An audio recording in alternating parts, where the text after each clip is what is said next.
Welcome to Discover the Difference, a podcast brought to you by C3. I'm your host, Jamie Reed, and today Gabe and I have on Dr. Jeremy Bettle, a vitality coach who just blew my mind away. I did not actually know what vitality meant, understood what longevity meant, but as Dr. Bettle explained, vitality is being able to do the things you love as long as you can in life.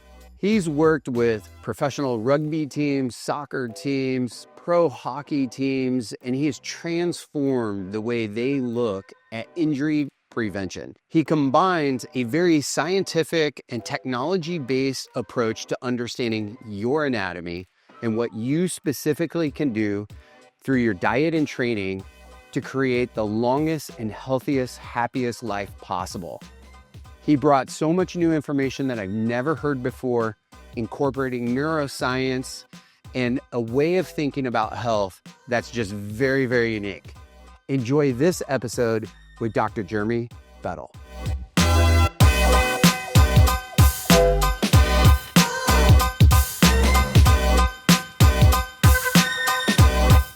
Okay, so when I read about vitality in your profile, we have a little bit of insight to it, but I think it's a little bit of a word that's just like coming on the scene a bit right now.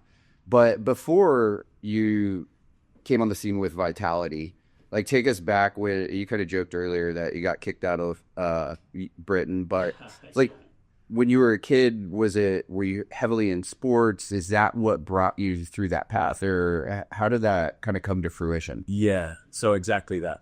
Really into sport growing up, big rugby player, and coming up in rugby, you sort of get to a level where physics starts taking over, right? When guys are twice your size and can do everything you can do, you have to go find another job. Yeah, right. And so you played prop, obviously. Close. I was flanker. Oh, okay. Yeah. So it was really that decision on, okay, I'm not going to be a pro. I'm going to have to go do something else. But I just loved sport. Wanted to be involved, wanted to support athletes. And so went and did sport and exercise science at the uni in England. So went up to the north of England. And then... What is that, exercise science? So it is learning everything about the body. Like, how do we train athletes? How do we increase their fitness, their strength, biomechanics, all of these different elements that we go into allowing these athletes to perform at their best. Now, Before there was technology. Before a lot of the stuff that's in sport now. Exactly. Yeah. So coming in and getting a degree, it was really interesting how it evolved, where they sort of went from you were just really fit, and so you were the fitness coach, right? Because obviously you knew something. Right. And then you could go and get a weekend certification in it. And then you could get a degree in it. And so, we started getting more and more qualifications. And then, but coming out in the UK, the whole support staff for sport wasn't really there, especially in rugby. It only turned professional in 1995. So even at the elite level, it was completely amateur. I didn't know that. Yeah, it was just, and so there wasn't strength staff. There weren't sports scientists and all that stuff involved. And so... That's when they thought Guinness was good for you? Exactly, for full of buy-in, right? Especially after rugby. A good numbing effect. Yeah. So it was really good, to go through that process. But then when you come out, how do you then get a job in an industry that doesn't really exist yet? So that was the transition to the States. Come over and get a master's and a PhD over here. But Just it as the US, but not in the UK yet. Right. And so that's where I really first saw that support side of sport, when you walk onto any campus and they've got a weight room that was just better than anything you'd ever seen in the UK. Any of the pro teams, like any of the big gyms. And so you've got 10 strength and conditioning coaches, even at the mid-major level. And so that was the first really eye-opening point for me, where it's like, okay, we can create a career in this. So do you think that was like a cultural difference, or do you think it was the university system that was different? Yeah, I think a large cultural difference. If you look at American football, I'll call it now, so we can distinguish, versus soccer. Consider that a sport. I won't comment. He's like, that's a target audience. Yeah, exactly. So, yeah, the demands of the sport were so different. Rugby being amateur, Yeah. Right? There wasn't support staffs. Guys were just big, strong guys, and they played rugby at the weekend. Soccer was, nobody ever thought you needed to lift weights to play soccer, right? And then, but in the NFL, like, these are big men, right? And so they developed this culture around strength and conditioning. And so very much a cultural thing, and how sport had developed historically, that really just gave us that different track. But the money is a part of it too, right? Because all the money, there's a ton of money in the U.S. behind sport. Right. Soccer or football in the rest of the world has a lot, but if they hadn't caught on to the fact that, weight training and things could help that sport it makes sense. You go to a place where a lot of money is being put into the industry. Yeah, exactly. So what's the transition? You come to the United States, and is it into a degree program or? Yeah, so did my master's and PhD. I was going to stay for a year and then go back home, right? But how many years ago was that? 22. Okay. So we're just a little better temporarily. Yeah, time will tell. Yeah. So we got into sort of high performance sport pretty quick. Going through those degrees, they sort of give you access to these higher levels of sport. So went right into USA Rugby, from there into college at UCSB, as we were just talking about before, and then into the pros. So we went from there to the NBA and the NHL, then Major League Soccer, and that was over the course of 15 years, sort of all over North America. That's kind of unusual to be jumping between these professional sports. What was I guess what was that route like? Yeah, it's really interesting. It isn't a very American thing. In the UK, you do tend to sort of move around a little more. And I actually think now it's the strongest point in my career is the diversity of it. But the support staff, it's very different. If you're a hockey goalie coach, you better have a job in the NHL if you want to support your family. And so you're really sort of painted into that league. But as support staff, your skill set really does transcend any of the leagues. And so that's how I always saw it. So going from college where you've got 500 athletes and all different aquatic and vertical and rotational, men, women, you really just get to see such a broad spectrum. And then you go into the NBA and you've got 15 guys and you've got them year round, right? So you can go a mile deep on each guy. And then as you start building out these systems and just connecting with different people around the league, then, you just start making connections into other leagues. And I came in, particularly with getting the PhD, at a really good time when sports science was really exploding into US sport. And for the first time, they had started to look outside of the United States at, some other sports might be doing stuff that's worth us looking at. Because it's a very insular league system, right? You don't really play American football against anyone else. So is the skill set, is it understanding the biodynamics? Is it the nutrition? What's the kind of the base of that skill set? Yeah, so it's everything that touches the performance of the athlete. So my job was to sit alongside the GM and the head coach to oversee absolutely everything to do with their physiology and their performance. So it ranged everything from the physicians and how they interacted, all the way through to we'd started to do advanced materials research to like how do we better block shots and stop guys getting hurt. So it's every facet of their physiology, nutrition, medical, rehab, injury prevention, strength and conditioning. So much that goes into that athlete that somebody needs to see the whole system. And what we developed is essentially a meta system. So it was just a system of systems, just putting them all together, because it was a very siloed approach initially, where medical sat here on its own, rehab was on its own, strength conditioning on its own. Intuitively, you would think they would talk a lot, but it actually drove them further and further apart. And there was a lot of fighting. And so my role with all of these teams was to come in and start bringing them together for the first time and create one department out of it. When did you guys when did you start doing that? And what did you see some of the impact of some examples of bringing that all together, Yeah, so especially in the professional level. at the professional level, it was huge. So starting with the nets and sort of consolidating strength conditioning and nutrition, some of the more performance-related factors, but still separate on the medical.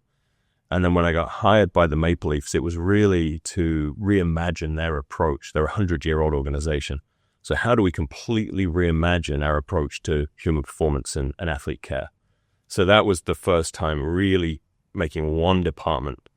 And very, very quickly, we started having an impact. So one of the things we did was move them from being reactive to proactive.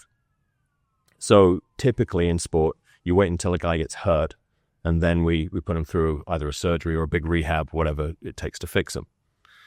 To do that, we knew that we had to have them clear certain milestones in order to be able to return. So we knew that they were ready to go and safe. What we thought was, as we were putting those together, what if we took those requirements to play and put them before the injury? What if we tested the healthy athletes? We found about 50% of our athletes couldn't pass those return to play criteria. Oh, that's crazy. So if these guys had been hurt, we wouldn't let them play. But because they hadn't, every practice, every minute of the games, they were out there. And we knew were likely to get hurt. We knew they're ticking time bombs. Interesting. Right. Which is, these teams are making huge investments, right? Huge investments in these. And that's one of the biggest impacts. So as soon as we did that, we could see exactly why each athlete was individually susceptible to injury. Each one would have a different risk factor. We could design them a program that was individual to them that allowed them to go from a state of injury risk, and we guide them back into a position of sort of optimal performance, and then put into place a monitoring process so that we made sure they stayed in that status, and that guys that weren't at risk didn't drop into risk as the season went on. Because the wear and tear of having travel and playing 3 to 4 times a week, it really took a big toll on them. So as we did that, we wanted to reduce the number of injuries. We actually went 3.5 years without having a single injury, which is unprecedented. Like anywhere in global sport, still hasn't been done. And the impact, we saved about $7.5 million a year on injuries. And that was salaries paid to players who can't play. Did they give you like 30% of that? 50. Okay. Yeah. You were just on commission. Yeah. I missed that part of the negotiation. Okay. Yeah. What you called it a system of systems. Yeah. Is there a technology aspect to this, or is it the way you look at it and pull it all together? A bit of both. So the system is one that I sort of built, and it's a system of how do I view athlete preparation, injury prevention, medical care. Within that, how do we use technology to monitor the athletes, to monitor the rehab, to make sure that everybody is communicating and everyone can see the data? So from your physician all the way through to your strength coaches, all the way up to your management, can everybody see every facet of what's going on with the athlete? So it's like a CRM with milestones, or It's exactly right. That's exactly what. And are they using sensors to automatically feed the data in, and then everybody is seeing that data? Exactly. So we would use GPS and accelerometry. We would use force plates, which are like highly sensitive lab-based bits of equipment. Different isometric force testing for groin and hips and all this sort of stuff for hockey players. So tons of technology, always sort of not making our decisions for us, but driving our decision making. So every morning we would meet with the entire staff and talk through the data on each athlete, know where they were, know who was the right person to intervene. Maybe it was the physical therapist, maybe it was the strength coach, but we knew exactly what their risk factor was. So there are days you're showing up and going, that guy can't practice what you're doing today, and we're going to alter it. And if so, how did that individual athlete receive this kind of intrusive sort of process? I guess did you get resistance along the way in this sort of methodology? A little bit.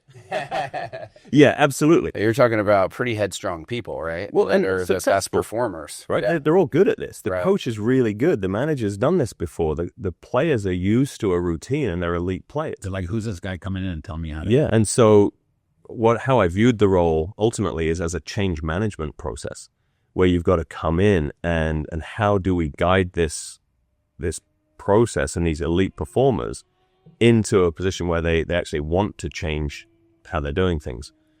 You've got to have really strong leadership, number one. So from me and the 2 layers above me, from the head coach, the GM, all the assistant GMs, there's got to be bought in. Yeah, everyone's bought in and everyone's holding the line, because you're going to get pushback from practitioners and from players. So that was really, really critical for us when we all came in, was let's sit down and discuss what this is going to look like, and know that 6 months in, it's going to get shaky. Yeah. Right? There's going to start hit the fan. Yeah, exactly. That's a storming, right? Yeah. And so that was the thing, like the players initially, especially in hockey, there's a culture around don't be seen on the table. Yeah. Right? Don't be seen getting treatment. You look weak, you look soft. And so there's a culture around wait till you're hurt, right? Then cover it up for a few weeks. Wait till it's really bad, and now you're missing time. And these are guys talking to you with no teeth. Right. None whatsoever. Yeah. Right. And that's some of the craziest stuff I ever saw. Some of those injuries were awful. And so now you're telling them it's mandatory for you to be on the table at least once, twice a week. And so there's a big shift there initially. So we had to make it mandatory. And we knew if it was mandatory for them to be in the system, they would start feeling the benefit, and then they would want to be in the system. And we designed it, a lot of it with sort of behavioral economics in mind, right? If we can nudge them to make the right decisions, all the system that we can have just happen to them, we'll do it where they don't have to think about it. They show up, their breakfast is ready, that has their calories, their refueling, like it's specific to them. Just make it easy. Make it easy. You've got an appointment. We've got all this data for your treatment. You don't have to report that your hip internal rotation is down half a standard deviation. You don't even know that, right? You're not even feeling that yet. And yet we're going to put a treatment in place where you don't know why you're getting treated, but we do. And so then you've got a team lift. We know why you're in there. You've got a program that's now going to give you extra strength through that new range of motion we gave you. And then you're going to go practice, and then your lunch is going to be ready. And all of that just sort of happened. So if you weren't a part of that, you were actively trying not to be. Yeah. Right? Because you just sort of flowed through it. So really, really important then in that first few months that we really laid the foundations and made it mandatory. Then 3 years later, when we haven't had any injuries, it's like the guy's favorite thing is to come in. They've got their time. They've got great food. We've built a kitchen, hired chefs, all this sort of stuff. We just figured if we could make it as appealing as possible for them to be in the system, then the resistance would melt away. If you went into a brand new pro sports team, baseball or NFL or whatever, would they have all of the tools already established, and it's just the data to understand where each individual athlete is? Or are you also bringing in a fascia manipulation person or these other things that are missing in the total program and shoring that up as well? Yeah, great question. So mostly now the teams have caught up with the foundations of what you need. There was a lot. When I went into the Leafs, we hired probably 9 people, which was unprecedented in hockey. With that staff, we really filled the cracks of the skill sets that they were missing. Yeah. And I think that's the important thing, is when you go into a team, you sort of sit back and watch, and depending on how much runway you've been given by the GM, sit back and watch, see what's happening that's really good, and then see where the gaps are that you can then fill with your philosophy. And you're trying to identify what skill sets do we have available to the players. Because if we are missing it, the player will go outside and find it. And then who knows, right? It's the Wild West, and people are telling them all sorts of stuff because they just want access to athletes. And so they'll tell them all sorts of stuff. So the more complete services we can have within the walls, the better we can sort of control it and know what messaging is going to the athlete. And then, could I ask one more follow-on to that? Is there any neuroscience being brought into this as well, or is it all body? 100%. And so when we think about athletes, we think about these spectacular feats of athleticism. But physical traits are actually entry level for professional sport. The difference between elite and sub-elite performers is the top 3 inches. So how quick can I read and react to a stimulus to produce the correct response? So not just make a decision, but make the correct decision. And so that's what's going to really separate your top guys. So neuroscience is actually a huge part of how we should be training these guys. You're telling the team which guys are the smartest. That's what I would tell the coach, essentially. Like when the coach and the GM would come down to the combine and we were watching everyone bench press and jump and all this stuff. Oh, who do you like, Jeremy? Like, well, don't pick who I like, because that'll be a terrible hockey player, right? So you've got to pick the best players and let us train them physically to be good enough, fit enough. But if you're not a good enough player, it doesn't matter how fit and strong you are. You're too late, right? The league is too good. These traits in youth hockey and in youth football, college, like Reggie Bush, right? Absolutely destroying college football. But then when he gets to the NFL and he comes around that corner and Ray Lewis is waiting for him, it's a little different, right? And he's a dud. You know, we had Lana Donovan on our podcast a little while back, and he talked about one of his, I think secret sauces was his processing time. Exactly. He could just process things really quickly. Right. It's a Tom Brady effect. Yeah. That's exactly it. So is that something that you're testing for? Yeah, absolutely. And is that something you can optimize? Yes, it is. It's, first of all, it's really funny in the NHL combine. In the last 20 years, they've had one test that has been in any way predictive of future success in hockey. And they removed it about 12 years ago. So it was hand-eye coordination, right? So we can measure this stuff. So we started actually using VR to measure the neuroscience of the players. So simple reaction time. So see the stimulus, press the button. We had then complex reaction time, which was sort of read and react. Now you don't know where the stimulus is going to be. You'll see it, and then you press the button. We would look at peripheral vision, all these different factors to do with how the brain operates, and then pair that with the physical. Your elite players are going to have a lot of both. And so we would measure that, and that also allows you to then put them into different quadrants of how you train them, right? So there's the guys that have got both. That's Kobe, MJ, Kevin Garnett, right? They're very few and far between. So fast thinker, fast mover. And then you've got your fast thinker, slow mover. And then you've got your fast mover, slow thinker. And then you've got your strength. Those guys, you got it. Then you've got your strength coaches. And then you got people like Jamie and right up in the top. Yeah. Right? Yeah. So now we know, okay, who needs more mental training? Who needs more hockey training? Video, extra reps in practice, all this sort of stuff. Who needs more physical training in the gym? We had some prolific players that were so quick, but they were very small when we drafted them. And so we had to build them physically to be able to withstand the impacts in the league, right? So you just have to keep them safe, essentially.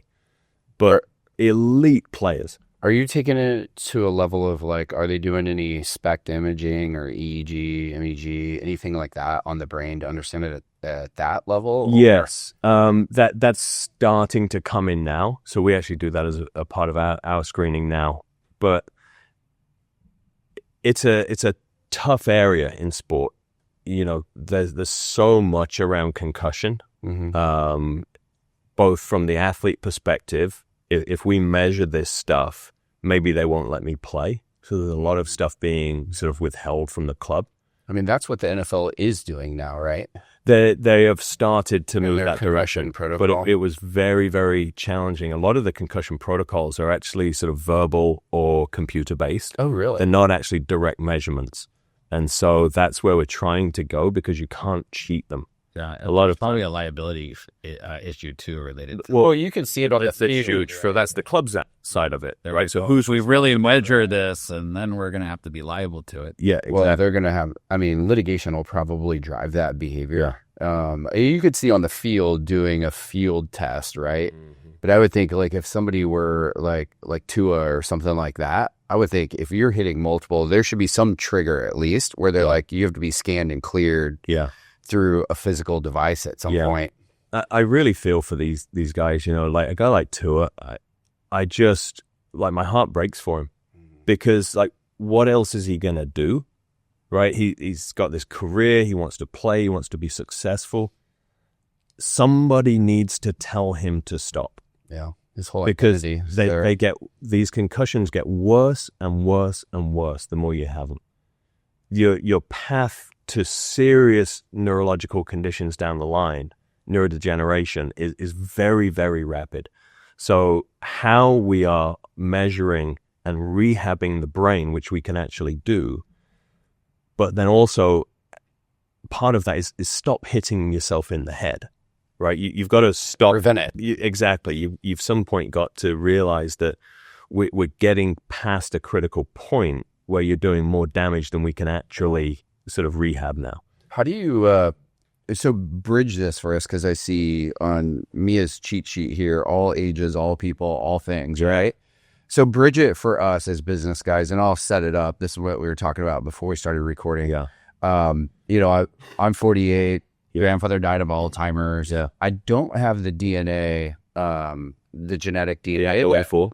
So Yeah. maybe I'm going to have it, maybe I'm not. But I feel like, like all of us, we have busy plates, we have kids, we have all this stuff. I feel like my memory is not as good as it used to be. Yeah. But I don't really know. Right. So we have a friend who's in neuroscience. She's up at UCLA. We're going to do some testing with her. And then I'm also going to go to the Amen Clinic in Orange County and go through their SPECT imaging program. And then you want to know how bad it is? Wait, when do you want to know? Is the question. Or hopefully you don't remember after. Yeah, right.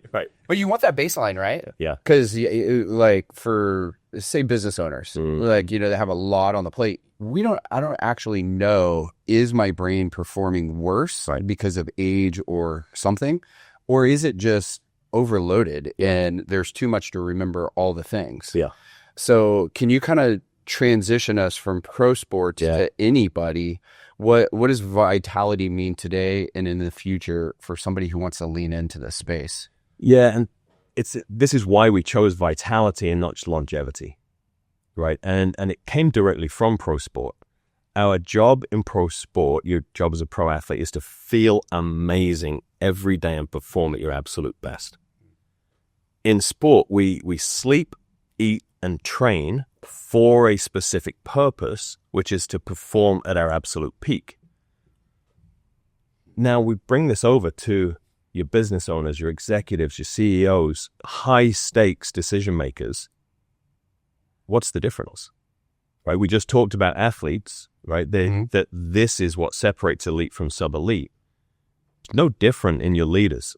Emotional regulation, speed of decision-making, accuracy of decision-making, right? All of these factors that go into elite athletic performance also go into elite performance anywhere else. When we deal with people who are non-athletes, we call them cognitive athletes. I think he's talking about us. Yeah. Okay. Yeah. I'm talking cognitive athlete. That's it. I'm feeling like a cognitive athlete right now. We take all of these systems for granted, right? We don't think about it like we're preparing for an event. But if you've got a big negotiation, if you've got a big board meeting, a big presentation, a speech maybe, that's an event where you are going to want your body and your mind to perform, right? To be at its peak. What you have to understand is how your behavior directly drives your performance. And so there is so much we can do that is in our control to optimize our physiology for that event that we get very worried about the medical side of it. And I need imaging and I need a supplement or a drug or whatever it is. The best things we can do are take care of our body through weight training, through cardiovascular exercise, various forms, through sleep, and through our diet. When we start hearing about different biomarkers that impact our longevity, we're talking about like tiny marginal differences in length of life, not quality of life. When we're talking about things like VO2 max, how much oxygen can I take in and use, so my cardio fitness, if you go from the bottom 25% to the top 25%, you get a 400% increase in your longevity. So we're looking at the wrong things. Totally, look, I call it mowing the yard while the house is on fire, right? We're looking at all these tiny little details when we've got these big things that are entirely under our control. If we look at the chemistry of the brain under exercise, if we're regularly lifting weights, we're releasing chemicals into the brain that directly create new brain cells, protect the brain cells we've got, increase the function of our mitochondria within the brain, so we actually can produce more energy. If you think about the brain, it's 2% of your body weight in your brain. It uses 25% of the calories that you take in during the day.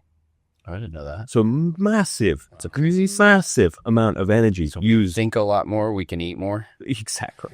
Okay. Or you lose weight. Yeah. Yeah. So there's 25% of your calories right there.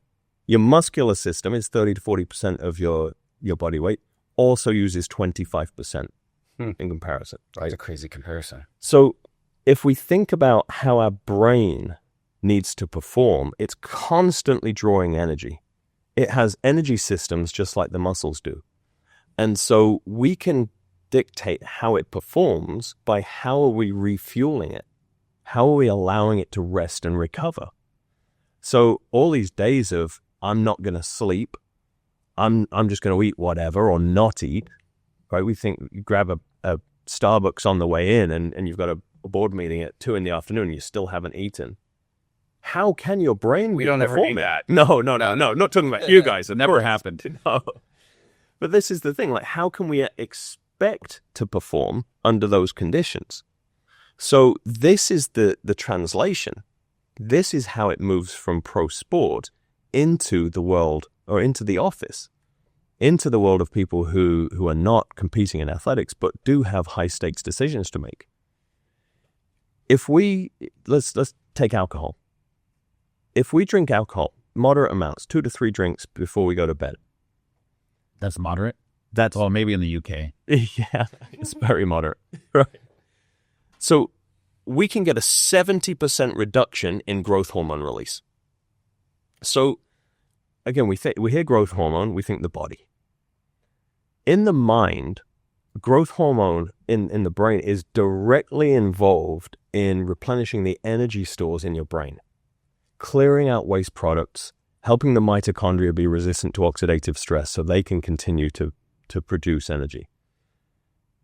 Just by drinking before bed, we've reduced the amount of that hormone that's going to the brain, which reduces 3 or 4 other chemicals that go into the brain that also help with that process of restoration of the brain. Clearing that out is a contributing factor to dementia, right? Well, so To it building up. yeah, so that's sort of into the lymphatic system, which is a slightly different part of the brain. So with this, if we don't have growth hormone, we don't replenish the energy supplies for the brain, we don't make that up during the day or during the rest of the day, and so we're sluggish.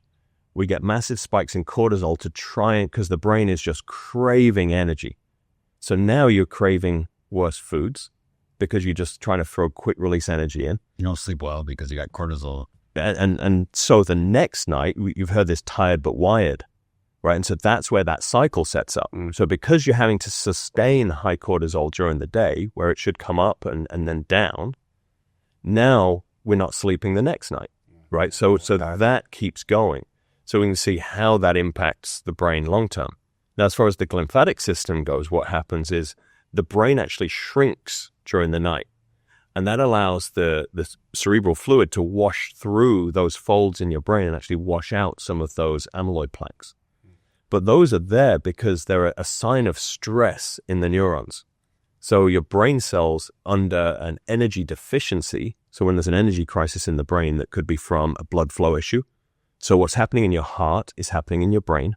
If you've got blockages here, these are microvessels in your brain, about the size of the tip of your pen.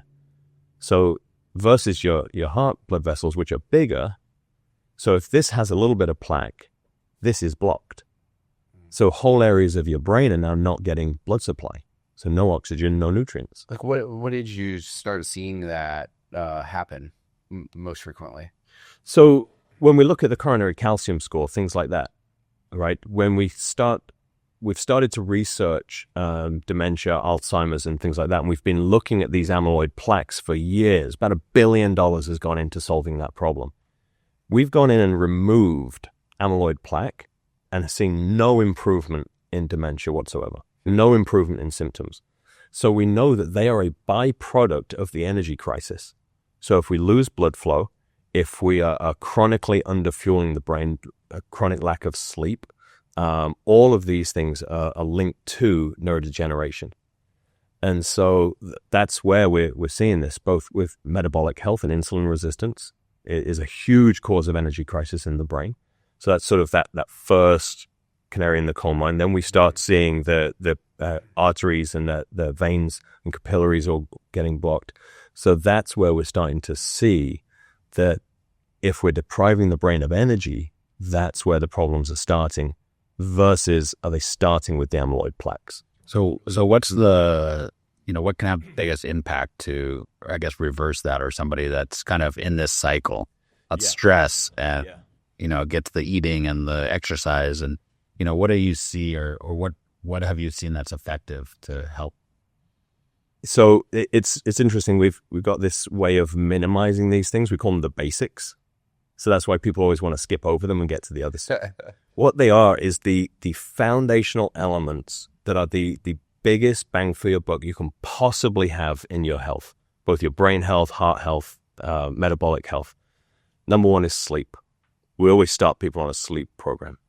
And how do we create the environment and we shape your day to allow for sleep? There's a number of factors that go into that. So light is huge. Starting the day with very bright light. And even though we're a little cloudy in San Diego here today, going out in the morning, it's amazing how much bright light you get. So you want about 5 to 10 minutes of sunlight, and that can be just daylight in the morning. Things like cold exposure in the morning to give you that extra boost of the chemicals in your brain. Like a cold plunge? The cold plunge is excellent. Yeah. Even cold shower, right? Just finish your shower with 30 seconds. Essentially, it just has to be miserable, right? If it sucks, that's fine. It's cold enough. You're there. Exactly. Exercise in the morning. That really, it anchors your day. The most important thing being, are you waking up at the same time every day? These things give you an anchor for the rest of your circadian rhythm.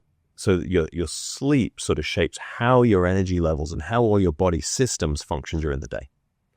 So if you set your wake-up time, that's going to essentially force your sleep time.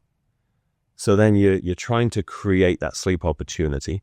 And so we need less light in the evening. We need less stimulation. So we're having people put their phones up at least 30 minutes before they go to bed.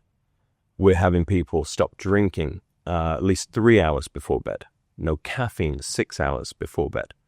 So we're really creating an on-ramp to sleep that gives people a quality sleep in terms of duration and the actual quality while you're asleep. You don't know Robert Sweetman, do you? No, I don't. You connected to him. If retired Navy SEAL, he's got a company called Sleep Genius, right?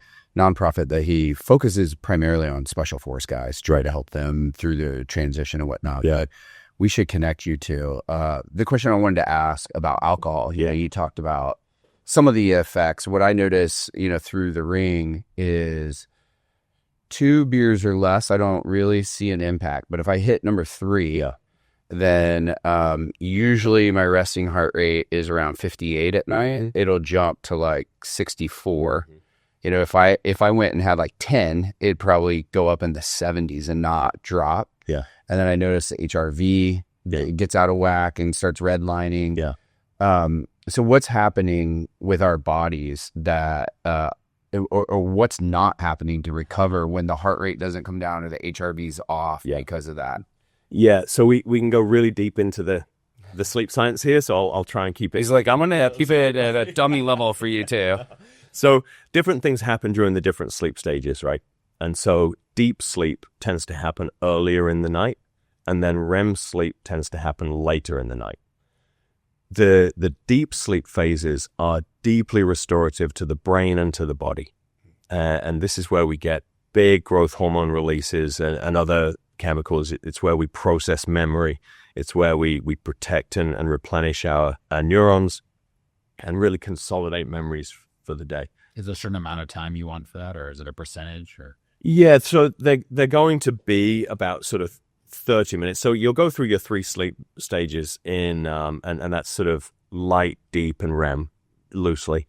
And that'll be about 90 minutes. And so you want in the 7 to 9 hour range for sleep. So what happens with alcohol? How often do you get that? As we drink our coffee. Yeah, exactly. What happens with alcohol is rather than, we think of it as it helps us go to sleep. What it does is sedate us. So it sedates the brain artificially. So you don't go through those natural sleep stages. You're just unconscious.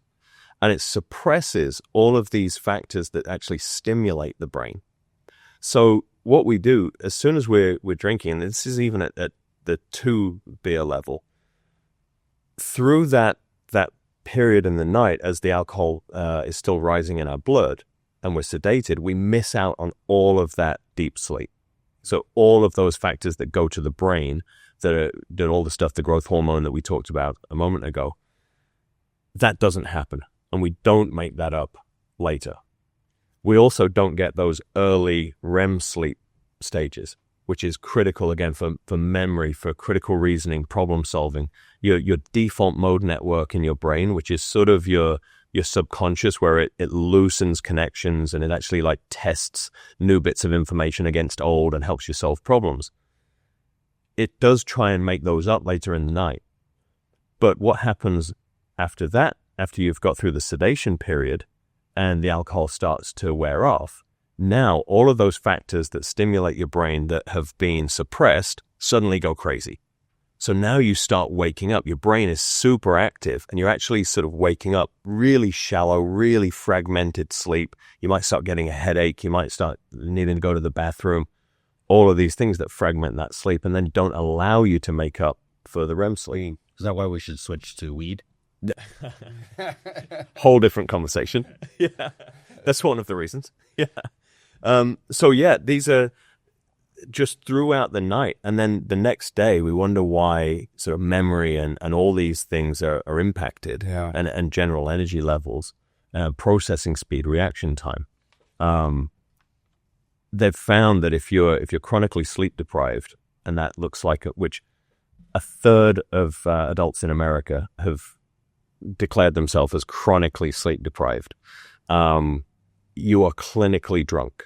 Your reaction time is the same as if you've drunk, right? So that's why the FAA don't let pilots fly planes, right? Because you can't get in and fly a plane while you're drunk. Interesting. What was it in your transition? I think maybe you said from UC Santa Barbara, you're working for the university there, and then you go into the pro sports world. Where is it in there that your entrepreneur hat came on? Or I know Michelle is co-founder with you. That's right. Whose idea was it to create a business out of it? And like, how did that process come together? So a part of that was we built this for other people for so long. And as I said, the Leafs did quite well out of it, right? I've always seen myself as an entrepreneur in sport, creating these new systems, being a change agent within the organizations, introducing new ideas. So I've always sort of had that drive to create, and that's the part I've always enjoyed. I do less well in the coasting part when it's all smooth. I think Michelle wishes I would enjoy that bit also. So we stay in one place for a while. Like a movie like Moneyball? Yeah, we should. Or Vitality? Yeah, I think we should. Dude, I think it could be. Well, there's definitely going to be a book. Is there? That we're putting together, yeah.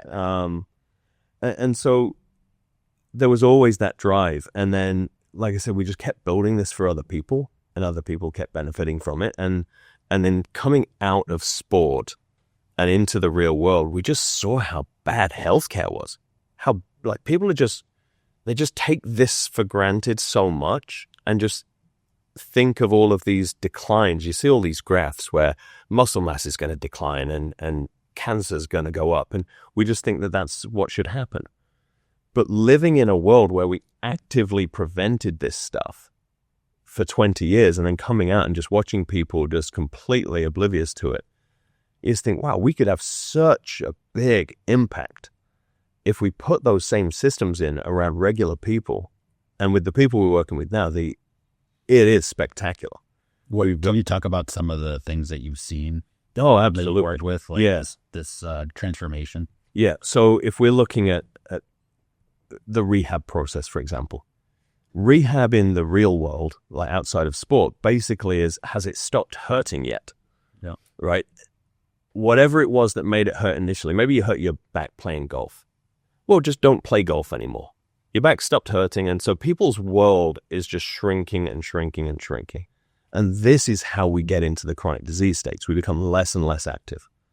So what we saw immediately, and these are people that in their 70s and up, when we started not thinking about did it stop hurting, but what is it that you want to be doing when you're 90? What are the activities that you love? And we're going to get you back to the capacity where you can do that. You're going to get a lot of pickleball players. So many pickleball players. But we know the demands of pickleball, right? One guy's heli skiing was his thing. Okay, we can do that. We know what the demands are. And so he's 70 years old. He wants to go skiing with his kids. Heli skiing, backcountry skiing, they're hiking up the mountain. He'd had a bunch of hand surgeries. And one of the things he was saying is that he was struggling to pick up his knife and fork. So this is a guy that's been a titan of industry. You know, he's achieved everything there is to achieve in life. He's been in all these adventure sports, and now, like, he's feeling frail. So as we started putting these advanced rehab processes in, his quad strength went up by 75%. Wow. Right? His grip strength, now he's playing tennis again, not just pickleball. Right? And his shoulders are strong. He had some rotator cuff stuff. It's transformed how he's able to interact with his community, with his kids. So he got back to skiing. Right? People come to you and say, I want to continue to do this, or I want to do this. Yeah. And then you evaluate them and figure out a plan. Exactly right. Same process we went through with the athletes. Exactly. So I just signed up for a 105-kilometer 3-day race. Nice. Amazing. You're in trouble. I'm in trouble. Yeah. Could you get me ready for that? Absolutely. On your walking desk? Yeah. Yeah, we got that's going to take like 23 days. Yeah. So for Gabe or any listener who is interested in this vitality topic, how does he engage with you, and what does that relationship look like from now until he does that race? Is beginning of December? Yeah. What's the experience like? So you running or riding a bike? It's a trail race. Okay. So what we've got to do immediately is evaluate your muscular system, right? We think of this as a cardiovascular challenge. Are you going to be disappointed? Well, we'll see. Likely. Very likely. When is the race? Not December. So you think going for a run, right? That's your cardiovascular system. You're going to get your cardio. What running is for 100 miles, you're doing single leg plyometrics for 100 miles, right? When you're running, you think of the ground impact forces, right? Heel strike through toe off. You could be up to 6 times body weight per step. So you think about the capacity of the muscular system, and people think, oh, it's bad for your knees. Well, it is if your shock absorber system is not there, which is your muscles. So we have to make sure that mechanically your muscles are capable and have the endurance and the strength to hold your joints in alignment for 100 miles, taking those steps. So we have to assess you and say, okay, what are your susceptibilities to injury in training for an event like that? Yeah. Right? The miles you've got to put in just to go and do the event is where you're actually going to get hurt. So what's the strength program? Inevitable? I'm saying it's likely if you don't do the right stuff. Right. Nothing's inevitable, right? As we saw, we can train you out of these susceptibilities, but you've got to understand what they are. Right. So that's number one. That's where everybody who works with us starts. We do a complete injury risk profile. and it's head to toe. Can you do that remotely, or do you need it to be in person? It's more challenging, but yeah, a lot of our clients are actually remote, and we're actually doing remote rehabs with people who we've solved a problem in person, and they tell their buddy who's across the country, like, nope, I want you to do it. You solved it for these guys. And so we're doing that and having great success. So watching people move, in person, we can do different strength measurements, and so we can be a little more hands-on. But that's the beauty of it, is that the quality of cameras in iPads and phones is like, you sit that next to you in the gym, and it's like I'm standing next to you. But if he's in person, is he wearing sensors and doing things, or is it just different physical tests? Yeah, so it'll be the physical tests that we go through, and it'll be the strength testing. There'll be some movement testing, and then if we're in person and we're working together, now I'm with you every day in the gym and really dialing in how you move, how we're training, the intensities we're training at. And what we're doing is training you so that your body can withstand the demands of the activities that you love doing. Ultimately, that's our mission. We want to keep people doing the activities they love for as long as they want to do them, because that's what's going to keep you active. If you love it, you'll keep doing it. Yeah. If you hate lifting weights, you're not going to do it if I'm not standing next to you. Right. So just going to the gym is boring for people. But if you're going to the gym so that you can play pickleball or run in your ultra endurance races, now you're going to do this. So in service of this. Yeah. Right. And so that would be our process. Then it's a case of, again, constantly reevaluating. So we've got to constantly monitor and make sure that you are staying at the level we need you at to be able to keep training. And we're using that as a complement to your trail training, your actual sport-specific training. So we're not treating you any different than any other athlete we would work with. Doesn't matter if you're playing in the NBA or if you're playing pickup hoops. We still don't want you to get hurt. We still want you playing as well as you can. And so that the process is the exact same. And do you see that, because you mentioned your 90s, is that really feasible that people can perform at a high level into, as they get older? They can perform. Like anybody at any age will improve. We've got women who are 85 years old starting lifting weights for the first time. They've been in chronic pain for 5 years. They've been through this medical system of take a medication, have a surgery, rest, take a medication, have a surgery, rest. All you're doing to that person, if you put them in that system, is making them worse and worse and worse and more susceptible to pain. So we've started bringing them back out of it, and we're getting them back to golf. We're getting them back to walking and running. And what it's about is, as we get in towards our 90s, it's as much about socializing as it is about the activity itself. Community is one of the most powerful predictors of longevity. If you're morbidly obese and you're lonely, it is better for your longevity to go and get into a tight-knit community than it is to lose the weight. Is that like the blue zone? The blue zone stuff. Yeah, exactly right. I'd like you to do both. And you're likely to, right? If you get into that community and it's active. Because I've seen it with this population. It's as people drop out of their sports, they didn't realize how big a part of their life the sport was. It was their community. It was their activity. It was their brain stimulation. We mentioned for the brain, for cognitive health, lifting weights and cardio is one of the biggest things. But then in sport, it's also reactive, right? You have to now coordinate a movement based on an unpredictable object that's coming towards you. So the demand that's placing on the brain just to be in that environment, it's a huge amount of stimulation and creates a lot of redundancy within the brain, makes you more resilient to cognitive decline.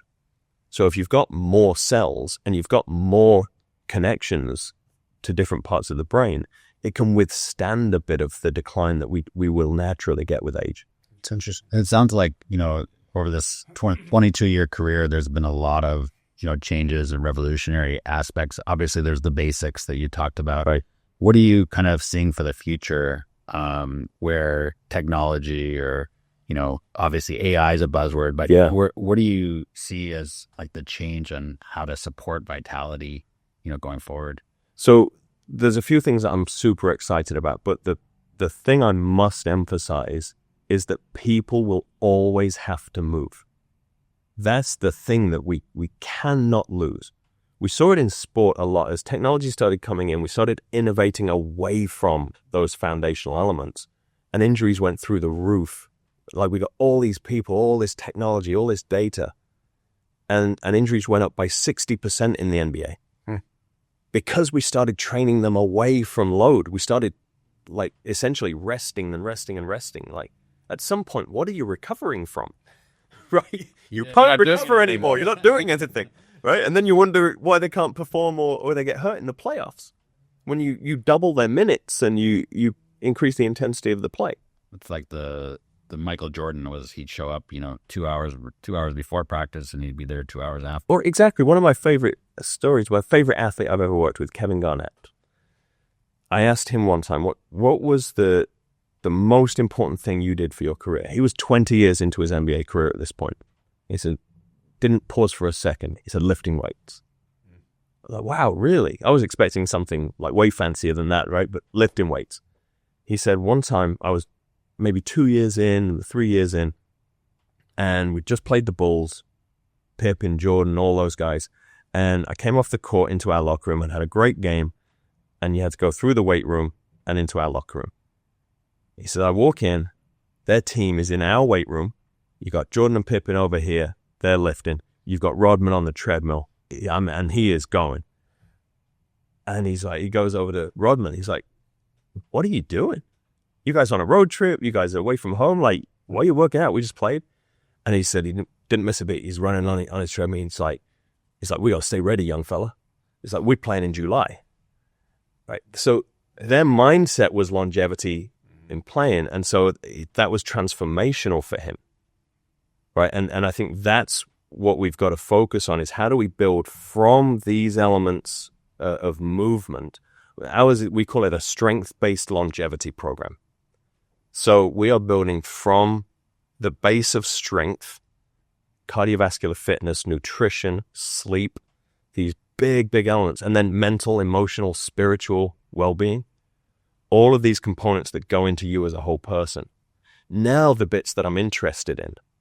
Machine learning and AI are going to have a massive transformational impact on how we manage health.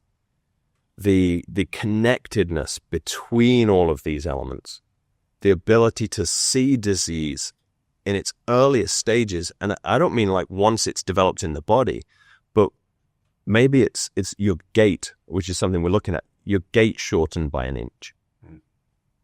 This can be a sign for us, your step count. It's things we don't even know that we're looking for yet. That's what the AI is going to help us with. It's going to augment what I can do and give me that data so that I can then use that to inform your program. So that's where I'm really excited. And then we've got big breakthroughs coming in gut health. We think about the microbiome. There's 1 trillion human cells in your body. There's 10 trillion bacterial cells on and around your body. That's all we'll do with inflammation. Right? Huge with inflammation. But again, like most of your serotonin is made in your gut. We don't know a lot of the stuff that's going on with the microbiome and how powerful it is in our body. So I think there's a frontier in medicine that's going to come from how we take care of this ecosystem of bacteria that we have in a symbiotic relationship with our bodies. That's what they say, the gut is the second brain. It absolutely is. And it's the bacteria can speak directly to your brain via the vagus nerve. This is why you order Taya every day. Yeah. Second place. Keeps it keep it all right. Yeah. The teams around here are like, we have something other than Thai food today. No, we did Chinese. Yeah, okay. Yeah, okay, yeah. You released it up. Changed it up a lot. Yeah, really there. mixed it, yeah. Well, man, it's fascinating stuff. Thanks so much for driving all the way down from Santa Barbara to be with us. Pleasure. It's incredible. Michelle, do you want to come in and participate in the rapid fire? You want to put him under the gun, or do you want to answer? Come in and put him under the gun. I'll scoot this way. You can ask the questions. They're loaded up there. Great. They're just fun. Whenever comes to mind, phrase, word, whatever, just throw it out there.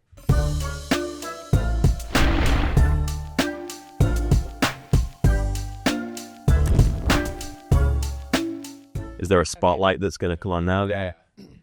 Okay, what's a weird talent that you have that most people don't know about? Oh, since we have your wife here, we know that you have to be honest. I have to be honest, right? maybe she should answer these. I'm very popular with our cats. Yeah, our cats are unlike the cat whisperer in our household. Yeah, I'm an outstanding cat dad. There you go. Yeah, Because he never had a cat before. I didn't, and they love me. And he got me a kitten, and it doesn't even pay attention to me. There you go. Yeah, zero love for Michelle. Yeah. Okay. If you had to give a TED Talk with zero prep, what's your topic? Strength training for brain health. Yep. Transformational. Would have never guessed. No. Okay. What's something small that brings you big joy? That's not the cat. No. Yeah, you can't have the same answer.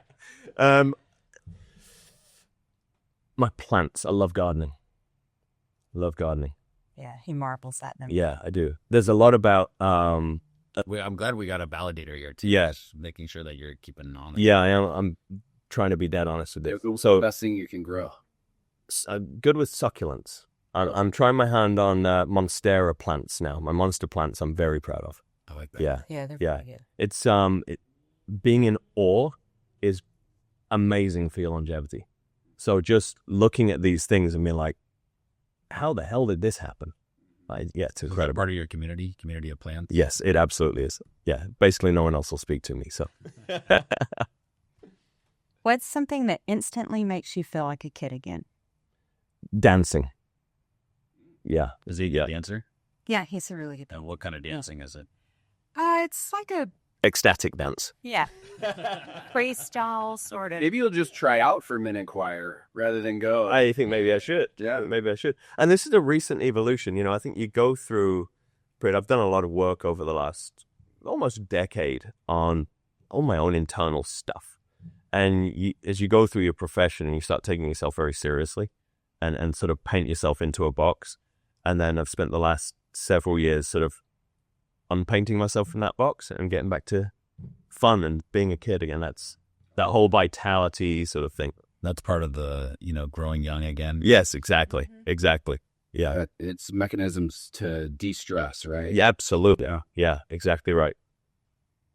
Okay, and there's two more questions. Okay. What's your favorite date night? Oh, day night. This question. Curry night. Going for an go to our favorite little Indian restaurant. And then we, Do you want to shout them out? Apna Indian Kitchen on State Street in Santa Barbara. They're over there. Good. And then right next door is McConnell's, the ice cream McConnell's parlor, ice cream. which is phenomenal. It's about vitality, not longevity. Yeah, exactly. So we are all about enjoying life as well, right? We always joke. Not dairy-free, though. It is not dairy-free. Absolutely not. No, if you're going to have a treat, don't have dairy-free. Like, enjoy it. Don't waste your treat. We're always like, what's a healthy recipe for Christmas? I'm like, I'm sorry? Why would you do that? Gabe's wife might beg to differ when he has a dairy treat for dessert. I'm lactose intolerant. Well, then, yes. Yeah.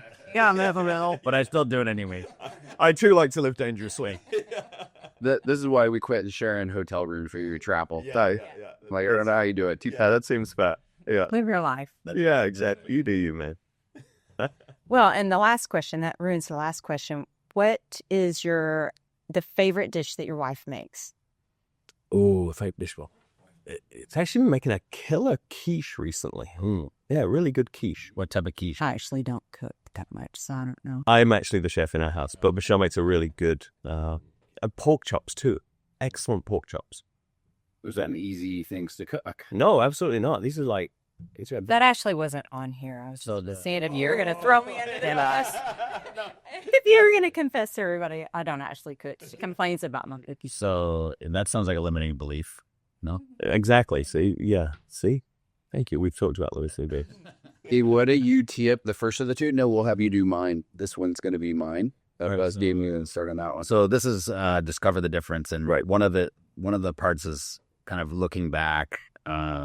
At Jeremy's younger self, maybe you're 10, 15 years old. Yeah. And when you look back and knowing what you know today, what kind of advice would you give him?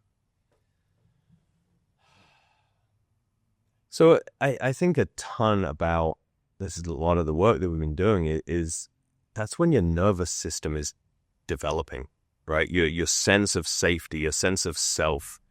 So I think it's going to be okay. You're going to be good. No, it's true. Yeah. Came out okay. Yeah, you're going to be all right. I think that's the most, what you just said. There's a couple thread throughs there that Gabe and I talk about a lot. Sense of self. Sense of self is a lot about that. It's just going to be okay. Yeah. And I think at a young age, if you're testing it, pushing yourself enough, so you feel failure enough, to be like, I woke up the day after I failed and it was okay. Right. I don't think enough people, whether it's physical with weight training or mental in situations, are pushing hard enough to realize everything's going to be okay. Well, we listened to your episode with Diego, and talking about the psychedelics and him talking about his formative years. My parents got divorced when I was about the same age as he was saying, around that 4 years old. That's literally when you are becoming a separate person. Right. And so when your parents go through that separation when you're at that age. So I've got siblings who are a younger sister and I've got two older, weren't impacted the same way I was. Right. So at that age, when that nervous system is developing, that's your sense of security and safety. And it gets hardwired in. And so that is what follows you through life. And so your ability when you're 10 years old to keep being yourself and not be hypervigilant and become a people pleaser and all these things, it's wired into you. So that's what that message to that young boy is, you're okay. So and what's neat is that then later you can tell a different story. Yeah. You can change that. Exactly. Which is the fun part. Yeah, exactly. All right, Michelle, you want to land us on the different question? What do you think the secret sauce is that makes you a success?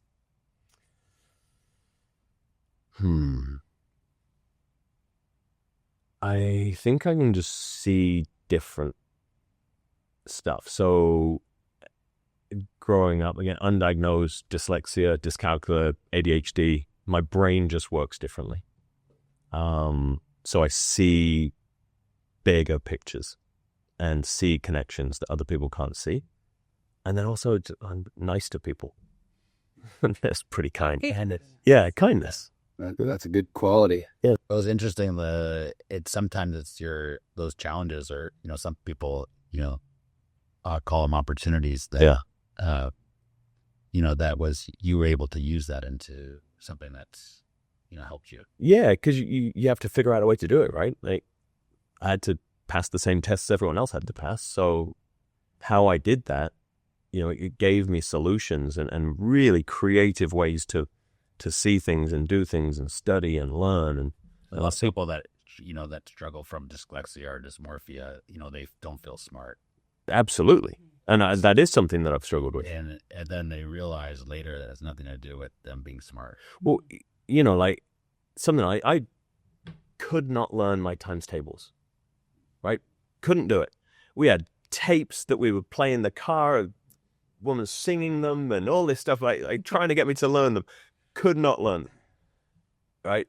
And knowing 8 times 7 has not been a limiting factor in my life. Right? But being able to see a big picture system and see gaps in systems, it allows me to see the next moves. Right? So what's coming down the line? What's going to solve this problem? So solving complex problems requires a different way of thinking. You can't be linear in your thinking. You have to go lateral and up and down and all over, right? It's Do you think that's part of what drove you to go get a PhD? Well, I don't know. Yeah, I think part of it just thought, well, that'd be cool. They invited me back. I was doing my master's. Yeah. It's funny, like we talk about alcohol, like in the UK when you do your undergrad, it's mostly about drinking. Right? Well, that doesn't happen here in the US. Yeah, I know. Yeah. And so I got through my undergrad, didn't feel particularly smart. Then came and did my master's. No friends, no community. And I met Michelle actually the day I arrived in the States. That's what changed the trajectory of your life. Completely changed it. Like literally, it actually genuinely is. And then I realized, actually, I'm quite smart. You know, when I got into my master's and wasn't drinking and read books and things, you know, it was like, oh, yeah, I can do this, and did really well. And they invited me to stay on for my PhD, and it was like, wow, yeah, this is awesome. I should do that. That's great. Yeah, and you made a good choice. The best choice. Well, it's probably the smartest move. No question. Had to grow up real quick. Yeah, that's awesome. So you want to ask them before people that want to connect? Yeah. So people that are looking for both of you, and they want to learn more about what you're doing, get connected, how should they do that? Well, number one is our podcast.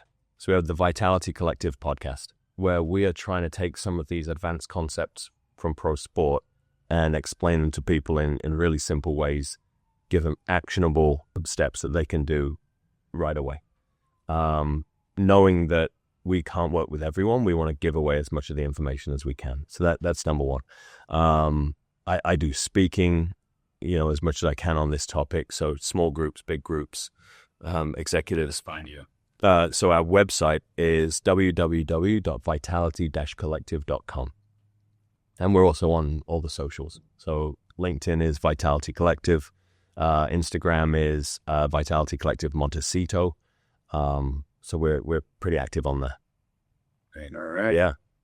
Thanks so much for coming in. That was a really interesting conversation. Yeah, this was brilliant. It got my brain moving in a bunch of different ways. I'm like, we got to have them come to Alder. We're going to do a neuroscience event here in the fall, and oh man, and all the Legos would be awesome. Yeah. So yeah, thank you very much.